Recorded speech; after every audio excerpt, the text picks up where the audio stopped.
என்னமோ அவர் கரூர் வந்து இவர் ஒரு கரூருக்கு ஒரு ராஜா மாதிரி பேசுகிறார், சிற்றரசன் மாதிரி. எங்கள் கரூரில் எங்கள் கரூர் உங்களுக்கு பட்டா போட்டு கொடுத்துருக்கா? ஜோதிமணி எல்லாம் இருக்காங்களா கரூர் எம்பி, அவங்கெல்லாம் ஒன்றும் இல்லையா? நீங்கள் மட்டும் என்ன பட்டா போட்டு கொடுத்துருக்கா?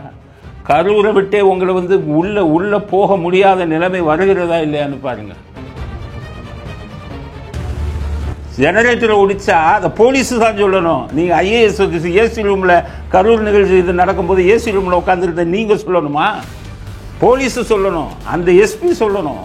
அங்கே வந்து ஜெனரேட்டரை உடைச்சிருந்தாங்க, இது பண்ணாங்கன்னு. எல்லாமே இந்த அம்மா உட்காந்து இதுவரை இப்படி ஒரு இதாக பேசிய ஒரு ஐஏஎஸ் அதிகாரியை நாங்கள் பார்த்ததில்லை. அரசியல் சார்பாக பேட்டி கொடுத்த ஒரே ஐஏஎஸ் அதிகாரி தமிழ்நாடு சரித்திரத்தில் நீங்கள் இடம்பெறுவீர்கள். வருங்காலத்திலும் இதை நாங்கள் மக்களுக்கு சொல்லுவோம். எம்ஜிஆர் ரசிகர்கள் கூட்டம் இல்லைன்னா 71 கருணாநிதி முதலமைச்சராக இருக்க முடியாதையா? அப்புறம் எம்ஜிஆர் கட்சி அதிமுக ஆரம்பிச்சோன்னா மண்ணை கபுனிங்கல்ல. காரணம் எம்ஜிஆர் ரசிகர்கள் கூட்டம் உங்களை விட்டு வெளியேறிச்சு.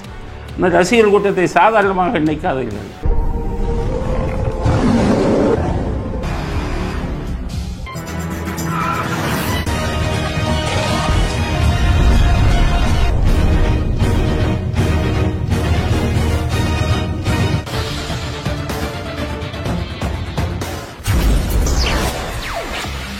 வணக்கம். இன்றைய அரசியல் ஆடுகளம் நமக்கு சொல்லும் செய்திகள் என்ன அப்படிங்கிறத இப்போது பார்க்கலாம். அதாவது அந்த விஜய் பிரச்சனை 2 நாளாக பேசிக்கிட்டு இருக்கோம். திரும்பி அதை விட்டுட்டு வேறு பிரச்சனைகளை பேசலாம்னா பேச விட மாட்டேங்கிறான். இந்த செந்தில் பாலாஜி பற்றி சொல்லணும்னா, நான் 25 ஆண்டு காலம் காவல்துறையில் இருந்திருக்கேன். காவல்துறையில் இருக்கும்போது என் வேலையை மட்டும் பார்க்கலன்னா, குற்றவாளிகளை பற்றி ஆராய்ச்சி செய்து த கிரிமினல் வேர்ல்டு, அதாவது குற்றவாளிகளின் உலகம்னு ஒரு பெரிய புத்தகத்தையே நான் ரெடி பண்ணியிருக்கேன். அது மட்டும் இல்லாமல் நான் கிரிமினாலஜி வந்து எம்எல் மாஸ்டர் ஆஃப் லாவில் கிரிமினாலஜியில் இந்த குற்றவாளிகளுடைய இதெல்லாம் நிறையா படிச்சிருக்கேன். பீனாலஜியில் குற்றவாளிகளை பற்றி எல்லாம் படிச்சிருக்கேன். நான் பார்த்த குற்றவாளிகளில், நான் படித்த குற்றவாளிகளில் இப்படி செந்தில் பாலாஜி மாதிரி ஒரு குற்றவாளியை நான் பார்த்ததே இல்லை. என்ன ஜென்மங்கிறது கூட எனக்கு தெரியல. இத்தனை பேரை கொலை பண்ணியிருந்தான் நம்மளை. அன்னைக்கு பார்த்தீங்கல்ல முழிச்ச மொழியை பற்றி வீடியோ போட்டோம். 18 லட்சம் பேர் ஒரு நாளில் பார்த்துருக்காங்க. எனக்கு பெரிய சந்தோஷம். 18 லட்சம் பேர் உண்மையை தெரிஞ்சுக்கிட்டாங்க. அது 18 லட்சத்துக்கு மேலே இன்னும் போயிட்டு இருக்குது. வாட்ஸ்அப்பில் போகிறதெல்லாம் கணக்கில் வராது.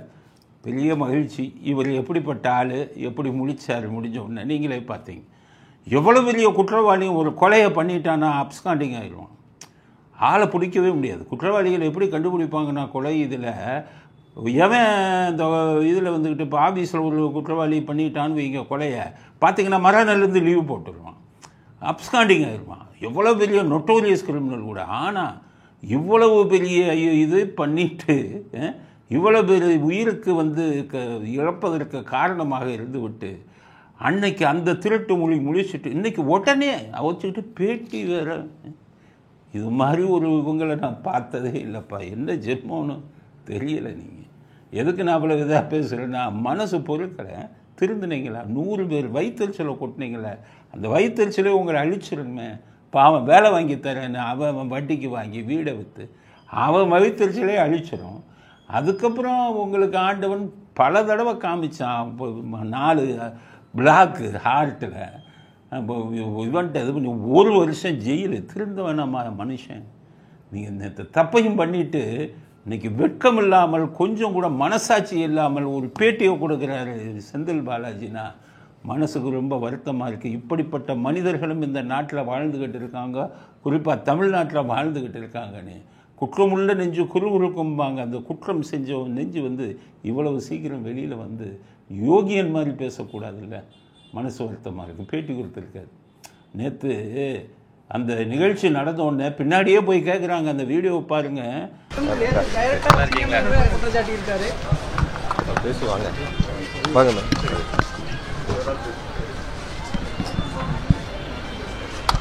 இப்போ சார்னு கேட்குறாங்க. திரும்பி கூட பார்க்காம ஓடின ஆள் மனசாட்சி உறுத்தி இன்றைக்கி ஒன்றுமே நடக்காத மாதிரி, ஒன்றுமே இதுதாகாத மாதிரி வந்து பேட்டி கொடுக்குறாரு வெக்கம் இல்லாமல். எப்படியா? இப்போ இதெல்லாம் எவ்வளோ பெரிய குற்றவாளிகிட்டையும் நாங்கள் பார்த்தது இல்லையே. ஒரு உங்களுக்கு ஒரு ஒரு குற்றவாளி இதே தனியாக உருவாக்கி எழுதணும். நான் எழுதக்கூடிய ஆராய்ச்சி கட்டுரையிலெல்லாம் உங்களுடைய வீடியோ நீங்கள் எப்படி பிஹேவ் பண்ணீங்க இதைத்தான் எழுத போகிறேன் வருங்கால சமுதாயத்துக்கு இப்படியும் ஒரு குற்றவாளி இந்த நாட்டில் இருந்தார் அப்படிங்கிறத நிச்சயமாக எழுதுவேன். அதனால் நீங்கள் உங்களுக்கு எனக்கு பகை இல்லை, நீங்கள் யாருன்னே தெரியாது, மனசு துடிக்குது. இப்படியெல்லாம் ஒரு ஆள் இருப்பீங்க பேசுகிறார், பெரிய உத்தமர் யோகியர் மாதிரி. என்னென்னா நேற்று இதுக்கு நான் பதில் சொல்ல விரும்புகிறேன். இருக்கிறவன்லாம் இழிச்சவாயன், தமிழ்நாட்டில் இருக்கிற 7-8 கோடி பேர் இழிச்சவாயன். நீங்கள் சொல்ல நம்பிக்கிட்டு இப்போ விட்டுருவாங்களா? உங்களை இப்போ இதில் வந்துக்கிட்டு காவல்துறையில் ஒரு குற்றவாளியை பிடிச்சாங்கன்னு வாங்க, ஃபஸ்ட்டு என்ன எடுப்பாங்க தெரியுமா? Criminal background. ஏற்கனவே காவல்துறையில் இப்போ வழக்கில் சம்மந்தப்பட்டிருக்காங்களான்னு பார்ப்பாங்க. சம்மந்தப்பட்டிருந்தால் அடுத்த கேஸ்லையும் போட்டுருவாங்க. நைட்டு ரவுண்ட்ஸ் எல்லாம் பிடிக்கிறாங்களே காவல்துறையில், ஏற்கனவே குற்றம் செஞ்சுருந்தா அவ்வளோதான், பிடிச்சி உள்ளே தள்ளிடுவாங்க. கோர்ட்டுகளில் நான் பெயிலுக்கு போகும்போதெல்லாம் ஜட்ஜு கேட்பாங்க, ஏற்கனவே குற்ற பின்னணி இருக்கா? ஆமாம், 100 பேர்கிட்ட பணத்தை வாங்கிட்டு ஏமாற்றிருக்காங்கன்னு சொன்னாலே நோ பெயில் அப்படிம்பாங்க. அத்தனை ஏற்கனவே பல குற்றங்களையும் செஞ்சுட்டு இவ்வளோ யோகியர் மாதிரி பேச எப்படித்தான் உங்களால் முடியுதுன்னு தெரியலையே. அவர் என்ன சொல்கிறாரு? கட்டுப்பாடான கூட்டம், கட்டுப்பாடற்ற கூட்டம் அப்படின்னு இருக்கான். 2 நமக்கு கிளாஸ் எடுக்கிறாரு. கட்டுப்பாடான கூட்டம் கட்டுப்பாடற்ற கூட்டம். இவர் விஜய்க்கு வந்தது கட்டுப்பாடு அற்ற கூட்டமாக. அவர் சொல்கிறார் கட்டுப்பாடு அற்ற கூட்டம். நேற்று பேசும்போது ஒரு கேட்டார், ரொம்ப கட்டுக்கடங்காத கூட்டமான்னு கேட்டார். நான் சொன்னேன் கட்டுக்கடங்காத கூட்டம் இல்லை, கட்டுப்பாடற்ற கூட்டம்னு. கட்டுக்கடங்காத கூட்டம்லாம் இல்லை. உங்ககிட்ட வர்றாலும் 30 விழாவில் வர்றாலாம் பிரியாணியை திருடுறான், வாழை மரத்தை திருடுறான், சேரை தூக்கிட்டு போகிறான், உப்பை திருடுறான், கரண்டியை திருடுறான். கட்டுப்பாடற்ற கூட்டம் யார்? உங்க பின்னாடி வர்றவன் தான் கட்டுப்பாடற்ற கூட்டம்.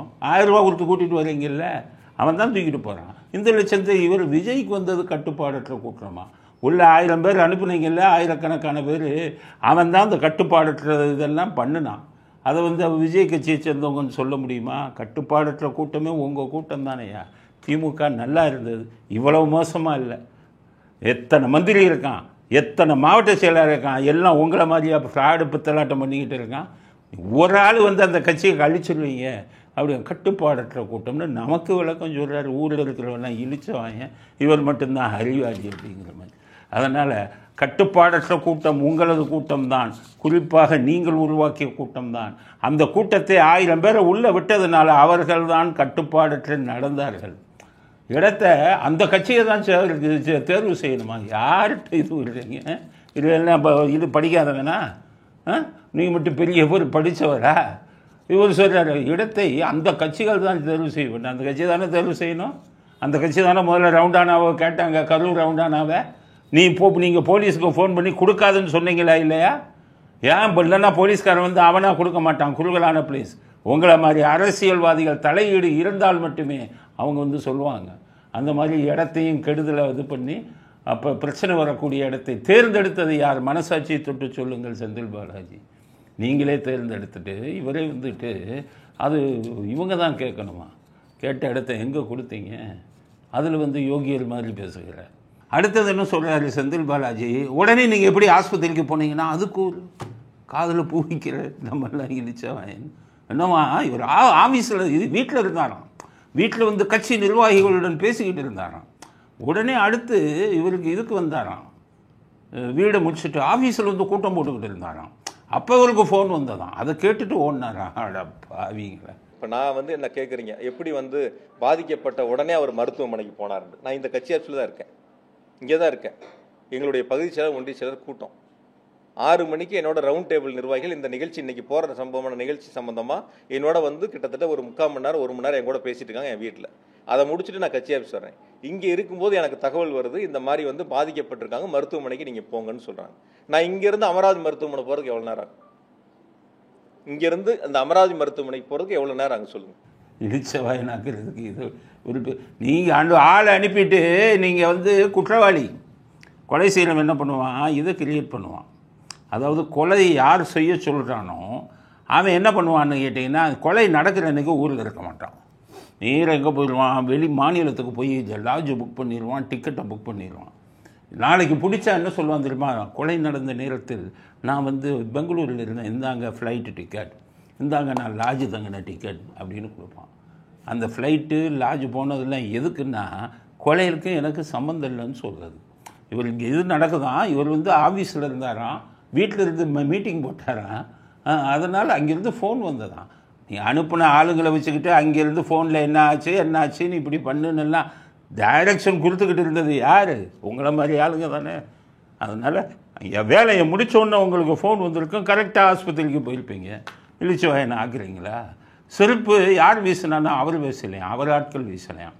அப்போ 10 ரூபா பாட்டிலுக்கு 10 ரூபா, பாட்டிலுக்கு 10 ரூபான்னு சொன்ன உடனே செருப்பு வந்து விழுந்துச்சே, உங்களை பற்றி பேசணுன்னா இல்லை செருப்பு முதலே விழுந்துருச்சான், பாட்டிலுக்கு 10 ரூபா அப்புறம் தான் பேசினாராம். அதனால் முதலே இதெல்லாம் பண்ணிடுச்சான். அதான் அவர் என்ன சொல்கிறாரு, விஜய் ஆளுங்களே செருப்பு வீசினாங்கிறது. தன்னுடைய கவனத்தை ஈர்ப்பதற்காக அது போன்ற சம்பவங்கள் பேச்சினுடைய துவக்கத்திலேயே இருக்கு. அந்த சம்பவங்கள் நடந்து சில நொடி கொஞ்ச நேரங்களில் தான் தண்ணி பாட்டில் அவங்களே எடுத்து கொடுக்குறாங்க. என்னையா படிச்சிருப்பீங்க நீங்கள்? உங்கள் அனுபவம் என்ன? எங்களுடைய அனுபவம் உங்கள் வயசு இருக்காது. எத்தனை பேரை பார்த்துருப்போம் உங்களை மாதிரி ஆட்களை. அவர் வந்து செருப்பு அவங்க தான் வீசினாங்களாம். இதை வச்சுக்கிட்டு ஒரு பேட்டி வெக்கம் இல்லாமல் எப்படி கொடுக்குறீங்கன்னு எனக்கே புரியல. இதை கேட்டுக்கிட்டு அந்த வீடியோலாம் பார்க்காதீங்க யாரும். வயிற்றுச்சலாக இருக்குது. இப்படி ஒரு முட்டாளாக்கக்கூடிய ஒரு மனிதர் இவர் இன்னும் அந்த நாட்டில் சுற்றிக்கிட்டு தெரிகிறார். எம்எல்ஏவாக இருப்பதே நாட்டுக்கு கெடுதல். என்னமோ அவர் கரூர் வந்து இவர் ஒரு கரூருக்கு ஒரு ராஜா மாதிரி பேசுகிறார், சிற்றரசன் மாதிரி. எங்கள் கரூரில் கரூர் உங்களுக்கு பட்டா போட்டு கொடுத்துருக்கா? ஜோதிமணி எல்லாம் இருக்காங்களா கரூர் எம்பி, அவங்கெல்லாம் ஒன்றும் இல்லையா? நீங்கள் மட்டும் என்ன பட்டா போட்டு கொடுத்துருக்கா? கரூரை விட்டே உங்களை வந்து உள்ளே போக முடியாத நிலைமை வருகிறதா இல்லையான்னு பாருங்கள். நீங்கள் பண்ணுற அட்டூழியத்துக்கு என்னமோ கரூரை இவங்க கையிலையும். கரூர் அவர் வந்து இவர் செத்தாங்களே, அவங்களில் வந்து இவருக்கு வேண்டியவங்களும் இருக்காங்களாம். ஒருத்தர்லாம் செத்து போயிட்டாராம். அவர் 30 விழாவில் கலந்துக்கிட்டவராம். பாயிண்ட்டுக்கு வந்துட்டார். காட்டி கொடுத்துட்டீங்க உங்களையே. நாங்கள் எதை தர சொன்னோம்? 30 விழாவில் கலந்துக்கிட்டோமே விஜய் இதுக்கு போனான்னா அவனை அனுப்புனது யார்? நீங்கள் தானே. நீங்கள் அனுப்பிட்டு அவன் செத்து போயிட்டானான். அதனால் கணக்கெல்லாம் சொல்கிறார். இத்தனை குடும்பம் அழிஞ்சிருக்கு, இத்தனை குடும்பம் பாதிக்கப்பட்டிருக்கு. பாதிக்கப்பட்டதுக்கு காரணம் யார்? அதுதானே உங்கள் மேல் தானே குற்றச்சாட்டு. நீங்கள் இன்றைக்கி முழிச்சிங்களே திருட்டு மொழி, எத்தனை லட்சம் பேர் பார்த்துருக்காங்க தெரியுமா? எத்தனை ஃபோன் எனக்கு வருது தெரியுமா? கரெக்டு எங்களுக்கு உண்மையை புரிய வச்சிங்கன்னு எத்தனை பேர் சொல்லிக்கிட்டு இருக்காங்க தெரியுமா? இதனால் தப்ப முடியாத செந்தில் பாலாஜி ஏதோ என்னென்னத்தையோ பேசி மக்களை திசை திருப்பி விடலாம்னு சொல்லி இதில் இருக்கீங்களே, நிச்சயமாக இறைவனின் இதில் இருந்து தப்ப முடியாது. கூடிய விரைவில் உங்களுக்கு இறைவனின் தண்டனை வந்து சேரும். எத்தனை பேரை பார்த்துருக்கோம் நாங்கள், எத்தனை குற்றவாளிகளை பார்த்துருக்கோம். இப்படியா நியாயம் பேசக்கூடிய ஒரு குற்றவாளியை இப்போ தான் நான் பார்க்குறேன் அப்படிங்கிறது அவர் சொன்ன விஷயத்துக்கு அடுத்த கட்ட கருத்து. குறித்த நேரத்தில் வந்திருந்தால் விபத்து நடந்திருக்காதான். புதுசாக கண்டுபிடிச்சிட்டாரு கொலம்பஸ் அமெரிக்காவை கண்டுபிடிச்ச மாதிரி புதுசாக எல்லாத்தையும் எல்லாம் போட்ட ரெக்கார்டையே திரும்பி போட்டுக்கிட்டு இருக்கீங்க. குறித்த நேரத்தில் வந்திருந்தால் இது நடந்திருக்காதான். குறித்த நேரத்தில் யார் வர முடியும்? உங்களை மாதிரி ஆள் ரூபாயை கொடுத்து கூட்டிகிட்டு வர ஆள் தான் குறித்த நேரத்தில் வர முடியும். உங்களை மாதிரி தலைவர்கள் 1000 ரூபா கொடுத்து கூட்டிகிட்டு வந்தால் குறித்த நேரத்தில் வந்துடலாம். ஏன்னா அவன் கடனுக்கு வந்து நிற்பான், சும்மா அப்படி முடிஞ்சோன்னா ஓடிடுவான். ஆனால் இதெல்லாம் கூடிய கூட்டம் தானாக கூடிய கூட்டம். அவன் வந்துக்கிட்டு ஒவ்வொரு இடத்துலையும் ஆரத்தி எடுப்பான், ஒவ்வொரு இடத்துலையும் மறைப்பான், பார்க்கணுன்னு இருப்பான். எம்ஜிஆருக்கு இருந்த கதையை ஏற்கனவே சொல்லியிருக்கான். 12 மணி நேரம் ஆகும் எம்ஜிஆர் சொன்ன நேரத்தில் வந்து கழித்து 12 மணி நேரம் கழித்துத்தான் எம்ஜிஆர் இதுக்கு வருவார். அதனால் அன்னையிலேருந்து இதுதான் வழக்கு. உங்களை மாதிரி இது உங்கள் தலைவர்களுக்கெல்லாம் 15 நிமிஷத்தில் வந்துடலாம். நீங்கள் சொன்ன டைமுக்கு உதயநிதிக்கெல்லாம் 10 நிமிஷத்தில் வந்துடலாம். அதுதான் உங்களுடையது அப்படிங்கிறது மக்களுக்கு சொல்கிறேன். செந்தில் பாலாஜிக்கு இதை சொல்லலை. அவர் இதெல்லாம் நம்மளை முட்டாளாக்கணும்னு பேசுகிறார். அதனால் குறித்த நேரத்தில் வருவதெல்லாம் உங்கள் தலைவர்களுக்கு ஒத்து வரும். மற்ற மக்கள் ஆதரவு பெற்ற தலைவர்கள் குறித்த நேரத்தில் வர முடியாது அப்படிங்கிறத நாட்டு மக்கள் புரிஞ்சுக்கோங்க. ஏன் கத்தியால் கிழிச்சிங்கன்னு கேட்குறாங்க. நாங்கள் ஒன்றும் கத்தியால் கிழிக்கலையே. கத்தியால் கிழிச்சா அவங்கெல்லாம் எந்த ஆஸ்பத்திரியில் ட்ரீட்மெண்ட் எடுக்கிறாங்கன்னு சொல்லுங்கள். நான் கூட இன்றைக்கி காலையில் பேசும்போது என்னுடைய நண்பர் ஒருத்தர் கேட்டார், யாரோ ஒருத்தர் சமூக வலைத்தளத்தில் பார்த்தேன் கத்தியில் கிழிச்சிருந்தாங்கன்னு சொல்லிட்டு. இப்போ நான் அதுக்கு கேட்டேன், நான் கத்தியில் கிழிச்சிருந்தா அவங்க எந்த மருத்துவமனையில் அனுமதிக்கப்பட்டாங்க? அப்போ அந்த சமூக வலைத்தில் வரக்கூடிய செய்தி, ஒருவர் ஒரு ஒரு ஒரு பாதிப்பு, ஒரு இரத்த காயம் ஏற்படுகிறது, ஒரு கத்தியில் கிழிச்சிட்றாங்கன்னு சொன்னால் ஏதாவது ஒரு மருத்துவமனையில், அரசு மருத்துவமனையோ தனியார் மருத்துவமனையோ ஏதாவது ஒரு இடத்துல ஒரு சிகிச்சைக்கு போயிருக்கணும்ல, போயிருக்கணுமா இல்லைங்களா? 41 பேருக்கு போஸ்ட்மார்ட்டம் வந்து எடுத்தீங்களே, அதில் எத்தனை பேருக்கு உடம்பில் கத்தியால் கிழிக்கப்பட்டிருந்ததுன்னு ரிப்போர்ட்டில் வந்தது? உங்கள் டாக்டர்களை வச்சுக்கிட்டு அவசரமாக ஒரு ரிப்போர்ட்டை சொன்னால் நம்ம வண்டவாளம் வந்துடும்னு சொல்லி ஒரு போலியான ஒரு போஸ்ட்மார்ட்டம் பிரேத பரிசோதனை வாங்கியிருக்கீங்களே. அந்த 41 பேரில் எத்தனை பேர் உடம்புல கத்தியில் கிழிச்சிருந்ததுன்னு ஒழுங்கான பிரேத பரிசோதனை நடந்திருந்தால் தெரிஞ்சிருக்கும். இப்போ ஆஸ்பத்திரியில் அட்மிட் பண்ணியிருக்காங்களே 50 பேருக்கு மேலே 100 பேர் வர, அவங்களெல்லாம் என்ன ட்ரீட்மெண்ட், இன்ஜுரி சர்டிஃபிகேட் வாங்கி கொடுங்க. நாங்கள் சொல்கிறோம் உடம்புல கிழிச்சிருந்தது, அவங்களுக்கு இன்ஜுரி சர்டிஃபிகேட்டில் இருக்கா இல்லையான்னு. அவன் தான் எடுத்துக்கிட்டு இருக்கான் 100 பேருக்கு மேலே. அவனை என்ன மறைக்கிறீங்க? மா சுப்பிரமணியம் வச்சுக்கிட்டு ரிப்போர்ட்டை மறைக்கிறீங்களா இல்லையா? இன்ஜுரி சர்டிஃபிகேட்டை கொடுங்க. எல்லாம் அரசாங்க இவங்களை வச்சுக்கிறது. மந்திரியை மா சுப்பிரமணிய கூட்டியாந்து அந்த சரியிலே ஜெயிலுக்கு போக வேண்டிய ஆள், அதில் தப்பிச்சுட்டு இங்கே வந்துக்கிட்டு இதை மாற்றி கொடுத்துட்டு, நான் ஒன்றும் எங்கள் ஆளுங்க ஒன்றும் கத்தியில் கிழிக்கலை இதில் கிழிக்கலைன்னா அவங்க தான் சொல்கிறாங்களேயா பெண்கள்லாம். இதை வச்சு கிழிச்சாங்க, பிடிச்சி தள்ளுனாங்க. எங்களுக்கே புரியல, வீடியோ இருக்க, எங்களுக்கே பயமாக இருந்தது. யார் இப்படி பண்ணுறான்னு தெரியலை அப்படிங்கிறாங்க. இப்போ இதுக்கெல்லாம் என்ன பதில் சொல்கிறீங்க மிஸ்டர் செந்தில் பாலாஜி? அதனால் நான் அதாவது குற்றம் செஞ்சுட்டு அவர்களெல்லாம் இந்த அளவிற்கு யோகிகள் மாதிரி பேசுகிறது செந்தில் பாலாஜியால் மட்டும்தான் முடியும். காத்திருங்கள் செந்தில் பாலாஜி, விரைவில் உங்களுக்கு அந்த தண்டனை விட, யூரின் போனீங்களே அதை விட மோசமான தண்டனை வரப்போகிறது. ரெடியாக மறுபடியும் உங்களுக்கு ஜெயிலில் ரிசர்வ் பண்ணி வச்சுருக்காங்க, சென்ட்ரல் ஜெயிலில். காத்திருங்கள். எல்லா தமிழ்நாட்டு மக்களுக்கும் சொல்கிறேன், செந்தில் பாலாஜி என்று போன்ற ஒரு மனிதரை கரூர் மாவட்ட மக்களுக்கு சொல்கிறேன். உங்கள் கரூர் பேரையே குட்டிச்சவராகிட்டு இருக்காரு இந்தியா முழுவதும் கரூரில் இப்படி வந்து ஒரு அராஜகம் பண்ணிக்கிட்டு இருக்காருன்னா நீங்கள்லாம் பொதுமக்கள் அவருக்கு துணையாக இருக்கலாமா? செந்தில் பாலாஜி என்ற மனிதரை கரூரை விட்டு விரட்டி அடியுங்கள் அப்படிங்கிறது தான் இன்றைக்கி நடந்த அவர் கொடுத்த பேட்டிக்கு நாம் கொடுக்க விரும்பும் பதில் இதுதான் அப்படிங்கிறது முதல் கட்ட கருத்து. அடுத்தது, திமுக மாவட்ட செயலாளராக ஒரு ஐஏஎஸை போட்டிருக்காங்க, அமுதா ஐஏஎஸ். நல்ல லேடி, திறமையான லேடி. அவரை மாவட்ட செயலாளர் ஆக்கிட்டாங்க. அந்த அம்மாவும் என்னென்னமோ அறிக்கை விட்டுக்கிட்டு இருக்காங்க. அங்கெல்லாம் இதை உடைச்சிட்டாங்களாம். அந்த அம்மா சொல்லுது, அதை வந்து ஜென்ரேட்டர்லாம் உடைச்சிட்டாங்க, இந்தாங்க ஆதாரம். எப்போம்மா மாவட்ட செயலாளர் ஆனீங்க? உங்களை பற்றி ரொம்ப நல்ல ஒப்பீனியன் வச்சுருந்தோமே, எப்போ மாவட்ட செயலாளர் ஆனீங்க? ஜெனரேட்டரை ஒடிச்சா அதை போலீஸு தான் சொல்லணும். நீங்கள் ஐஏஎஸ் ஏசி ரூமில் கரூர் நிகழ்ச்சி இது நடக்கும்போது ஏசி ரூமில் உட்காந்துருந்த நீங்கள் சொல்லணுமா? போலீஸு சொல்லணும், அந்த எஸ்பி சொல்லணும். அங்கே வந்து ஜெனரேட்டரை உடைச்சிருந்தாங்க, இது பண்ணாங்கன்னு எல்லாமே இந்த அம்மா உட்காந்து. இதுவரை இப்படி ஒரு இதாக பேசிய ஒரு ஐஏஎஸ் அதிகாரியை நாங்கள் பார்த்ததில்லை. அரசியல் சார்பாக பேட்டி கொடுத்த ஒரே ஐஏஎஸ் அதிகாரி தமிழ்நாடு சரித்திரத்தில் நீங்கள் இடம்பெறுவீர்கள். வருங்காலத்திலும் இதை நாங்கள் மக்களுக்கு சொல்லுவோம். அமுதா ஐஏஎஸ் என்ப ஒரு அதிகாரி, நேர்மையான அதிகாரி என்ற பெயர் பெற்ற அதிகாரி, இப்படி திமுக கட்சியின் மாவட்ட செயலாளராக மாறி காவல்துறை சொல்ல வேண்டியதெல்லாம் இவங்க சொன்னோம் நேரிலிருந்து பார்த்த மாதிரி சொல்லிக்கிட்டு இருக்கீங்களே. அமுதா ஐஏஎஸ்க்கு சொல்லி எங்கள் கடுமையான கண்டனத்தை தெரிவித்துக் கொள்கிறோம். ஏற்கனவே இவர் சொல்லிட்டாரு, யார், எடப்பாடி. இந்த மாதிரி ஒரு ஐஏஎஸ் அதிகாரிலாம் பேட்டி கொடுத்ததை நாங்கள் பார்க்கல. அதனால் கமிஷன் போட்டாச்சு. எங்கே உங்கள் அருணா ஜெகதீசன் ஏதாச்சும் நீங்கள் சொல்லணும்னா அந்த கமிஷனில் போய் சொல்லுங்கள், பேட்டி கொடுக்காதீங்க.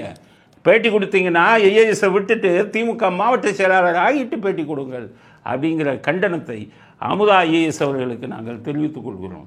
அடுத்தது நக்கீரங்கோபால். இந்த இதுக்கு விஜய் மட்டும்தான் பொறுப்பு. ஏன்னா யாரும் பிதுங்கி போயிடக்கூடாது. இந்த கூட்டம் நிற்கணும், பிதுங்கிட்டு நிற்கணும், வந்தா சாவணும். இந்த சாவை இந்த கும்பல் எதிர்பார்த்துட்டே இருந்திருக்கு. இது சாவும் இந்த சாவு விழுன்னு இந்த கும்பல் எதிர்பார்த்துருக்கு. காசு கொடுத்தா எப்படி பேசுவீங்க, காசு கொடுக்கலன்னா எப்படி பேசுவீங்கன்னு கோபால், உங்கள் சரித்திரமே எனக்கு தெரியும். உங்கள் மேலே எத்தனை எஃப்ஐஆர், என்னென்ன தில்லுமுள்ளு பண்ணீங்க, போடாத வழக்கு எவ்வளவோ உங்கள் மேலே எல்லாமே தெரியும். வீரபஞ்சத்திட்ட இருக்கிற தைரியத்தில் பேசுகிறீங்க, என்னென்ன தில்லுமுள்ளு பண்ணுறீங்கன்னு.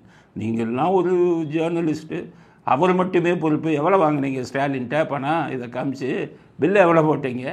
நான் திமுக விஜய் மட்டும்தான் பொறுப்புன்னு சேலஞ்சு வர நக்கீரன் கோபாலுக்கு என்னுடன் விவாதத்துக்கு வர தயாராக தைரியம் இருக்கா, முதுகெலும்பு இருக்கா? நக்கீரன் கோபால் முருகல் இருக்கா? என்கிட்ட விவாதத்துக்கு வரீங்களா?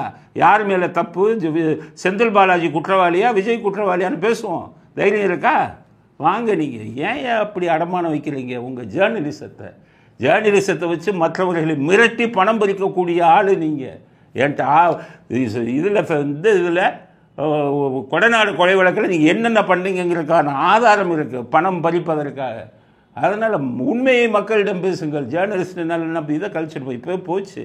நக்கீரன் வாங்குகிறான், நக்கீரன் 1000 பத்திரிக்கை கூட போகிறதில்ல. உங்களை பொழப்பு இப்படி தானே. உங்களையும் பெரிய ஜேர்னலிஸ்ட்டு பெரிய பெரிய ஆளுங்கள்லாம் பேசிக்கொண்டு இருக்கிறார்கள். வாயை மூடுங்கள் நக்கீரன் கோபால். உங்கள் பேச்சை கேட்பதற்கு தமிழ்நாட்டிலே யாரும் தயாராக இல்லை. உங்களுடைய நிறம் என்ன என்பது எல்லோருக்கும் தெரியும் அப்படிங்கிற கருத்தை நக்கீரன் கோபாலுக்கு எதிராக பதிவு செய்யும். அடுத்தது விஜய் கட்சியை சேர்ந்த ஆதவர்ஜுன் ட்விட்டரில் போட்டாராம், புரட்சி வெடிக்கும்னு. அவர் மேலே ஒரு கேஸை போட்டு விட்டாங்க. எல்லாம் வச்சு வைங்க, ஆட்சி மாற்றம் வரும்போது எல்லா பேரும் உள்ளே போவீங்க. நாங்களே விட மாட்டோம். யார் ஆட்சிக்கு வந்தாலும் உங்களெல்லாம் நோட் பண்ணி வச்சுருக்கோம், யார் யார் எப்படி நடந்தீங்க அப்படின்னு. தலையே ஒழுங்காக இருக்கியா? நீங்கள்லாம் வாள் ஏன் வெடிக்கிறீங்க? ஆதவர்ஜுன் மேலே எஃப்ஐஆர் தூள் தூளாக போயிடும். எஃப்ஐஆர் குவாஷ் போட்டால், அவங்க ஒழுங்காக எஃப்ஐஆர் குவாஷ் போட்டால் தூள் தூளாக போயிடும். பேச்சுரிமையை உங்களால் தடுக்க முடியாது. பேச்சுரிமைங்கிறது இந்திய அரசியல் சட்டத்தில் கொடுக்கப்பட்டது. அந்த பேச்சுரிமையை மீறினால் 499 500 ஐபிசியில் தான் நீ கேஸை போடணும். போலீஸை கையில் வச்சுக்கிட்டு 2 குழுக்களிடையே மோதல்னு ஊரை ஏமாற்றிக்கிட்டு இருக்கீங்க. ஹைகோர்ட்டு அந்த செக்ஷனில் போட முடியாதுன்னு சொல்லியாச்சு, திரும்ப வச்சு போட்டுக்கிட்டு இருக்கீங்க. எவ்வளோ நாள் போடுவீங்கன்னு பார்ப்போம். ஆதவர்ஜுனை யாரும் தெரியாது. ஆதவர்ஜுனையும் பயங்கரமாக நான் தாக்கி பேசியிருக்கேன்.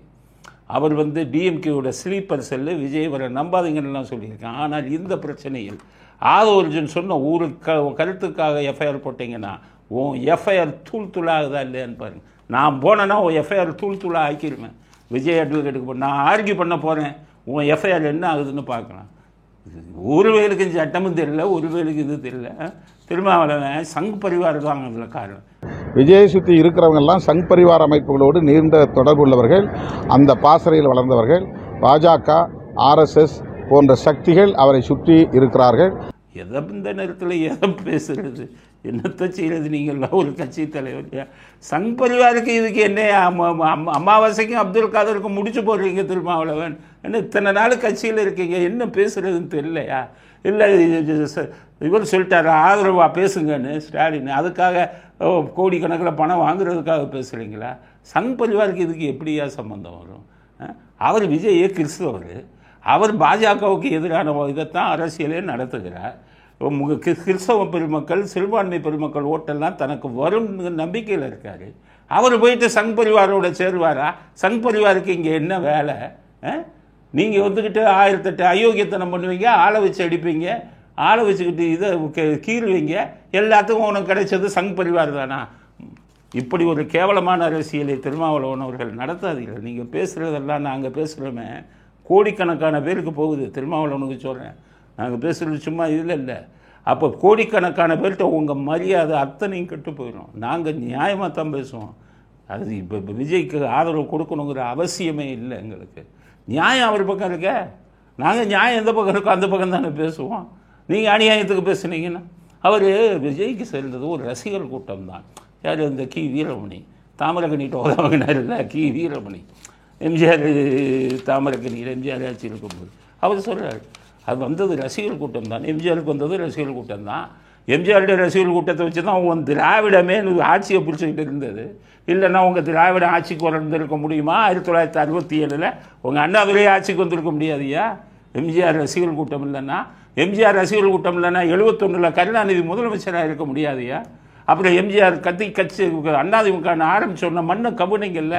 காரணம் எம்ஜிஆர் ரசிகர் கூட்டம் உங்களை விட்டு வெளியேறிச்சு. அந்த ரசிகர் கூட்டத்தை சாதாரணமாக நினைக்காதீர்கள். ரசிகர் கூட்டம் தமிழ்நாட்டு அரசியலே மாற்றி காட்டி சாதனை படைத்தவர்கள். அதனால் எதுக்கு எடுத்தாலும் இது கம்யூனிஸ்ட். அந்த ஆளுங்க ஒரு 50 கோடி வாங்கின நம்பருக்கு அந்த ஆள் என்ன இது பண்ணி சொல்கிறாங்க? விஜய் மீது தான் எல்லா தவறும் இருக்கு. விஜய் மிகவும் ஆணவமாக பேசுகிறார். அந்த ஆள் பேசுகிறத பார்த்தீங்கன்னா, சிஎம் அவர்களே, மாண்புமிகு சிஎம் அவர்களே, இதுதான் ஆணவமா? உங்கள் கம்யூனிஸ்ட் வரலாறுல இதுதான் ஆணவமா? சைனாவில் இருந்து பணம் வருது, ரஷ்யா இருந்த பணம் வருது, கதையெல்லாம் சொல்லவா? என்கிட்டயே கேட்டாங்க, நீங்கள் கம்யூனிசத்துக்கு ஆதரவாகப்படுங்கள், உங்களுக்கு எத்தனை கோடி வேண்டுமானாலும் கொடுக்குறேன் என்கிட்ட ஒரு ஆள் வந்து பேசினார். நான் சொன்னேன், இதுக்குன்னு 2 பேர் இருக்காங்கப்பா தமிழ்நாட்டில், வலது கம்யூனிஸ்ட் இடது கம்யூனிஸ்ட்டுன்னு. உன் பணத்தை அங்கே கொண்டு போய் கொடு. நாட்டுக்கு எதிராக துரோகம் செய்ய மாட்டோம்.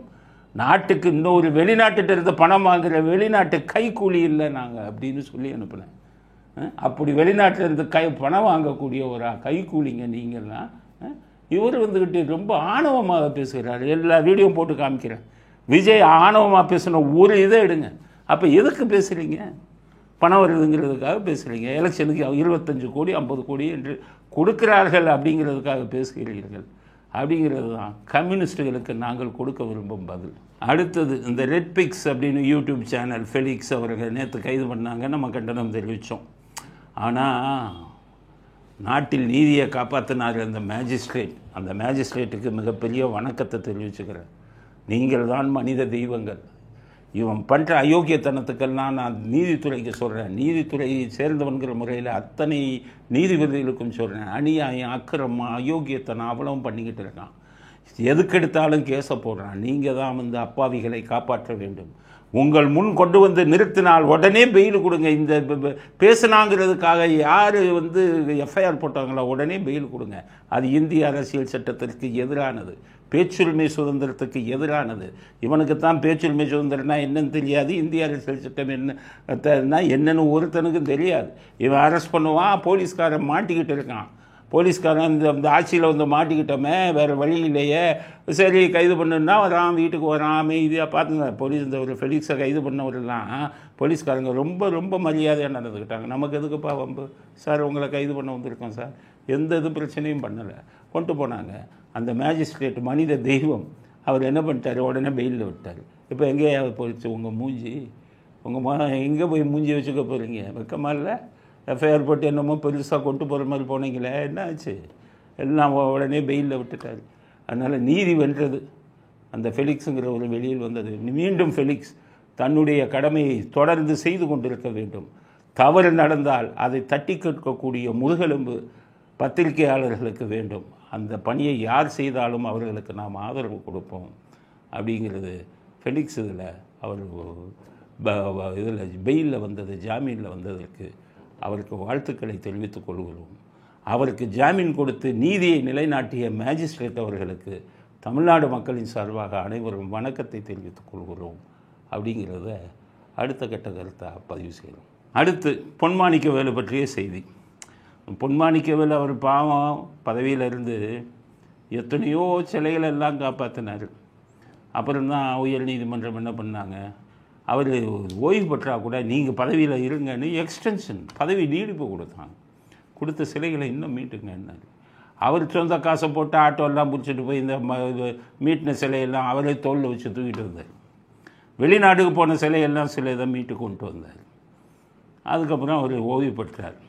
அதில் ஒரு டிஎஸ்பி ஒரு ஆள் கம்ப்ளைண்ட்டை கொடுத்து, தப்பு செஞ்சவன் டிஎஸ்பி, அவர் வேறு மாற்று மதத்தை சேர்ந்தவர், அவர் எப்படி அந்த ஒரு வயலில் இருந்து சிலை எப்படி தோண்டி எடுக்கப்பட்டது எல்லாத்தையுமே அவர் சொல்லியிருக்காரு. எஃப்ஐஆரில் அந்த டிஎஸ்பி மேலே எஃப்ஐஆர் போட்டார். முதல்ல இந்து அறநிலையத்துறையில் மாற்று மதத்தை சேர்ந்தவர்களை அதிகாரியாக போடக்கூடாது. அது இப்போ அதிமுக வந்தவுடனே வேணுன்னே மாற்று மதத்தை சேர்ந்தவங்களே அதிகாரியாக போடுறாங்க. அதில் பல தவறுகள் நடக்குது. என்கிட்ட நிறைய ஆதாரங்கள் இருக்குது. எப்படி கோயில் சொத்துக்கள் எப்படி கொள்ளையடிக்கப்படுது. அதனால் இந்த மாற்று மதத்தை சேர்ந்த இந்த டிஎஸ்பி போட்டு இவர் மேலே ஹைகோர்ட்டில் விசாரி அப்படின்னாங்க. சிபிஐக்காரன் அவன் எஃப்ஐஆர் போட்டான். மற்றதில் பார்த்தீங்கன்னா 3 வருஷம் 4 வருஷம் அவன் விசாரிக்க, இதில் உடனே எஃப்ஐஆர் போட்டான் பொன்மாணிக்கவேலு மேலே. ஒரு ஐஜி, ஒரு ஐபிஎஸ் ஆஃபீஸரு ரிட்டையர் ஆகியிருக்காரு, அவருக்கும் ஒரு சாதாரண ஆள் மேலே போடுற எஃப்ஐஆருக்கு வித்தியாசம் இல்லை. இந்த சிபிஐயில் இருக்கிறவங்கள நம்ம முட்டாள்கள் இருக்கீங்களா? உனக்கு வித்தியாசம் தெரியாதா? ஒரு பதவியில் இருந்தாலும் பெரிய ஆள், ஒரு அந்த கடவுள் சிலைகளுக்கெல்லாம் நிறைய மீட்டு கொடுத்துருக்காரு. உயர் நீதிமன்றமே அவருக்கு பாராட்டு பத்திரம் வாசித்தாங்க. இப்படி ஒரு அதிகாரிக்கு பதவி நீடிப்பு கொடுப்பேன்னு உயர் நீதிமன்றமே பதவி நீடிப்பு கொடுத்தாங்க. அவர் மேலே எஃப்ஐஆர் போடுறாரு. நீ எவ்வளவு யோசிக்கணும்? உடனே எஃப்ஐஆர் போட்டாங்க, சார்ஜ் ஷீட்டுன்னு போட்டாங்க. இப்போ உயர்நீதிமன்றத்துக்கு வந்தது. மஞ்சுளா என்ற நீதிபதி, பெண் நீதிபதி, அவருக்கும் வணக்கம் சொல்லணும். அவரும் கடவுள் மாதிரி. ஏன் தப்பு செய்யாதவங்களை அந்த எஃப்ஐஆர் சார்ஜ் ஷீட்டை அத்தனையும் ரத்து செஞ்சுட்டான். இப்போ என்ன பண்ணுவீங்க? கடவுள் உருவத்தில் வந்தார் மஞ்சுளா என்ற நீதிபதி, கொடுத்துட்டாங்க. இதில் முகாந்தரமே இல்லை. அந்த நீதிபதி எல்லா ரெக்கார்டையும் படிச்சுட்டு தானே இதில் முகாந்தரம் இல்லை, செல்லாதுன்னு நீ போட்ட எஃப்ஐஆரையும் சார்ஜ் ஷீட்டையும் ரத்து செஞ்சாங்க. அப்போ சிபிஐ உனக்கு எங்கே போச்சு? ஒரு நீதிபதிக்கு தெரிஞ்ச விஷயம் உனக்கு தெரியலையா?